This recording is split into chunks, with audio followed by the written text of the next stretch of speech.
What's going on, everybody? Mortem here, this time bringing you my support build for Divinity Original Sin 2, specifically the Honor mode. It is of course meant to be used for a team. So before I get into that, just real quick, I wanted to mention that while not technically a sponsor, there is an affiliate link down below for some officially licensed Divinity Original Sin 2 displate metal posters. So it makes a great holiday gift. If you click on the link and purchase through that, I get 25% on a commission. It is officially licensed merchandise. Displate is pretty awesome, actually. I have several of them just around my computer room. And they're really cool. They're posters made out of metal. Really not much more to say to it than that. So, with that out of the way, let's get right into it. So, this particular build, the Shaman I like to call it, is my support build for my Honor mode playthroughs. So, what we are focusing on, combat-wise, is Hydrosophist and Summoning. So Hydrosophist gives us a bunch of heal spells. Summoning gives us a bunch of offense without actually having to physically be offensive. And simultaneously actually gives us a couple good heals to use as well. So personally, I like to use an origin character for this particular build. Personally, I like Losa for it.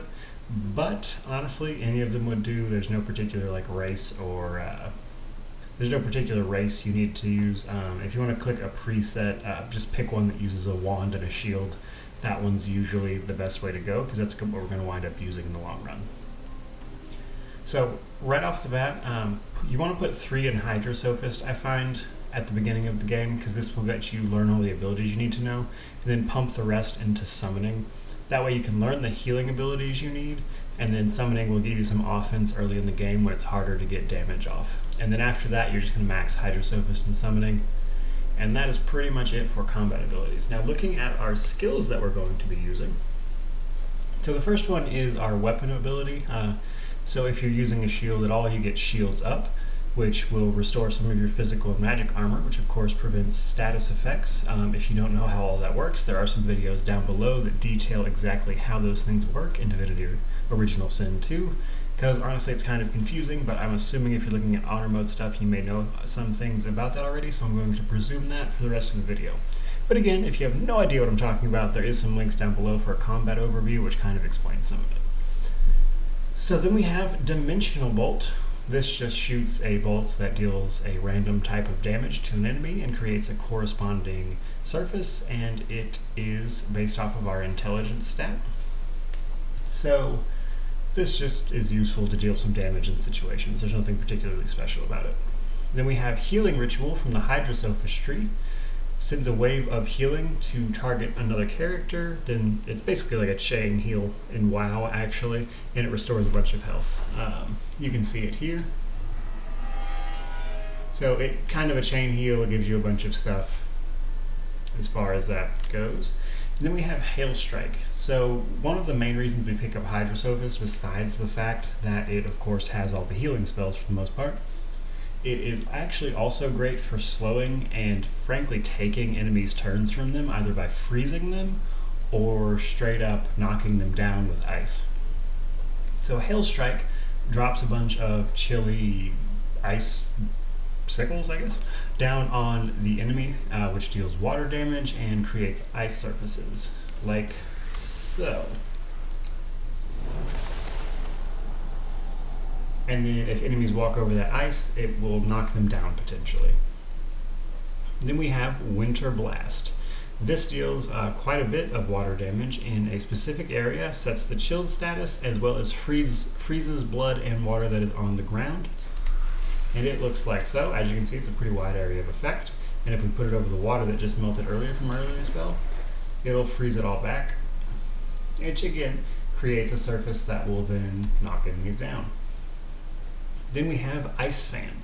This shoots 3 shards of ice that each deal about 500-ish water damage. At max level, obviously lower than that, it will do less.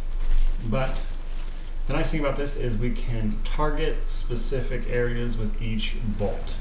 This gives us some utility with the spell, as well as creating a lot of ice surfaces very quickly. Then we have Armor of Frost. This lets us restore magic armor as well as cures burning, poison, stunned, frozen, suffocating, and petrified. This is great for just giving you some straight up magic armor back to your guys, as well as removing all of these status effects. It also sets magic shell, which actually makes you immune to those things for a little while, which is awesome. Then of course we have Rallying Cry. This is a summoning ability. The target character receives vitality and magic armor according to the number of allied characters and totems in their vicinity. So this is awesome. So Rallying Cry is a summoning healing spell. So depending on the amount of allies, totems from summoning, which is this right here, those change by whatever surface you're using them on, but you summon these totems, and then Rallying Cry will actually give you extra health based on whatever is in that radius, which is awesome. So, as you can see here, I had the wrong spell clicked, but if I were to click him, everything in that radius that is allied with you will add to the healing. So, because we're going to be using so many summonings and totems, as well as just our other allies, you can actually get some really good healing off of this, and it is a really fantastic healing spell. Then we have Power Infusion, which I'll actually get to in a second. We have Restoration, which is just a straight up heal. It restores health over time for a couple of turns. Then we have Conjure Incarnate. Now this is our big summoning spell. Now, for levels 0 through 9 of summoning, it actually summons just a little incarnate. They kind of look like demons to me. But at 10, you summon this giant guy, and he gets a huge bonus to his stats. Now, what Power Infusion does earlier is infuses him with power, which gives him a bunch of combat abilities. Now, the two things to remember about this incarnate is that the surface you summon him on actually determines his damage type. So if I summon him in this water, which I'll do in just a second, he then becomes water damage. Whereas if I just summon him on regular floor, it's physical damage.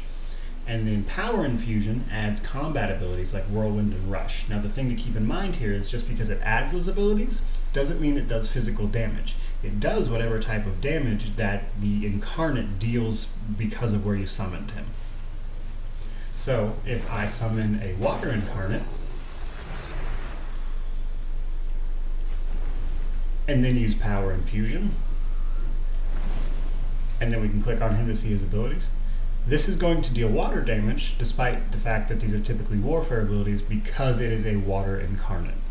It works like that for every element. There are actually a ton of these infusions, but the only one that honestly I found super useful is Power Infusion. Then of course we had Totem, which I mentioned earlier. Kind of the same concept, it just summons a totem that will randomly attack something. It is a ranged attack, at whatever surface you summon it on changes the damage type, so keep that in mind. It helps boost our Rallying Cry, but also it's a really cheap action point totem. So if you have extra action points, just put it up and then ta-da, there you go. Then of course humans get Encourage and Losa gets Maddening Songs, that's what those are. Then we have the Hydra Sophist ability Rain. This is awesome for our Shaman here because then we can make a bunch of wet surfaces with our Rain spell. And then we can use our Freeze spell to just straight up turn it to ice immediately.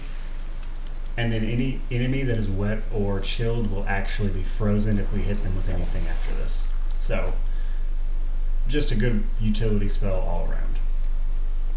Then we have our Source ability, which is our big charge attack, Hailstorm, which is similar to our Hail Strike from earlier, but it drops way more projectiles. So, as you can see, it just drops an absolute insane amount of ice, does a ton of damage to things, usually freezes them, and it's just all around awesome.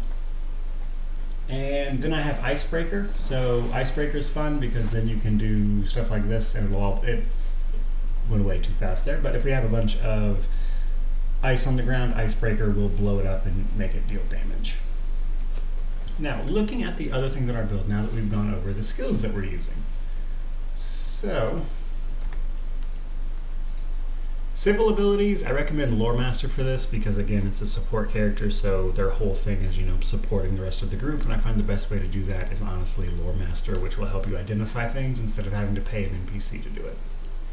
For our talents, we have All Skilled Up, which gives us extra combat ability points as well as an extra civil ability. We have Comeback Kid. Once per combat, if an enemy kills this character, she will get back up with 20% health, which is obviously very useful. Then we have Far Out Man, which increases the range of our skills and scrolls. This is awesome and just helps us get some extra range off on all of our abilities. Then we have Living Armor. Living Armor turns 35% of the healing you receive into magic armor, which of course then prevents more status effects and makes you last longer in combat. Then we have Mnemonic, which increases the amount of skills we can learn. As you can see, we have a lot of skills on this bar that is only really doable because of Mnemonic.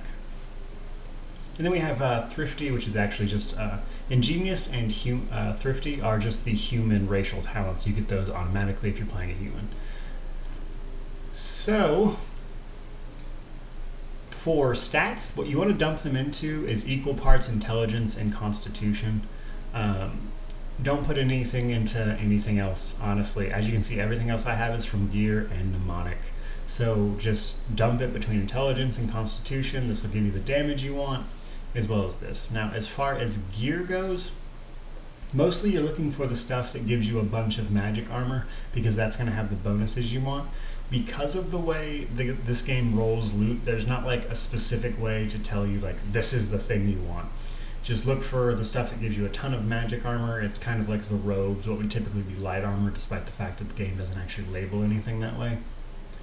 The main thing from Act 1, though, however, that you want pretty much all the time is Gloves of Teleportation. So this is the character you want to have the teleportation ability, which will teleport target characters or items to any point of your choosing. And yes, that is absolutely as abusable as it sounds. That's the whole point of this game. It's awesome. Beyond that, we're going to be using a wand and a shield. So the shield is really just so we can get as tanky as possible. It will help you stay alive. Personally, the best one I've found for this is Kim's Deflector, which you get from a boss in the final act of the game. And it's honestly like the best shield there is because it sets deflecting, which just deflects projectiles. So fantastic shield, but shields in general are going to do you. Get as much armor as you can, and that's pretty much what you want to do there. And then, of course, we're using a wand simply because they scale off intelligence, and it will allow us to hit things at range, because obviously this is not a character you want within melee striking distance if you can help it. So, there you go, guys. That is how this works. Now, I'm going to jump over to some combat footage here, but basically, at this point, what you want is simply to use this as a support character. Prioritize healing, prioritize things like losing enemy turns because of it. Conjure your incarnate, give it a power infusion. That should pretty much be turn 1, by the way. Anytime you enter combat, the first thing you should be doing is conjuring your incarnate, hitting it with power infusion, and that's like the incarnate lasts a long time. It's like a 10-round cooldown, which in this game it's a lot, especially in actual combat where they're not fading quickly. So because of that, you'll essentially set up a character to do a bunch of damage, and then she'll be completely free to simultaneously deal damage to the incarnate, and then also still support your team through your healing abilities, which, as you saw, we have quite a few of. So you want to split yourself between healing your team and then immobilizing your enemies with all of these ice spells. And I'm going to let the footage roll, kind of show you some highlights of how this works, and that's pretty much it, guys. So, let me know what you think down in the comment section below. If you like this build, by all means, give it a like, comment, subscribe, all that stuff. I'm going to have some links down in the description below as far as combat overviews, some items to take, and then my next build after this, well, not build rather, but video for Divinity after this will be collecting all of the honor mode builds that I put, kind of the team that I use for honor mode, and kind of just giving some general tips and tricks to help with honor mode now that I've gotten all of these build videos up and kind of shown individually the team members that I used for honor mode. So with all of that said, I hope you click that join button. If you do, it's $1. You get some cool perks. It really helps out the channel, so if you liked the video, I certainly hope you at least consider doing that. However, I hope you have a great day either way.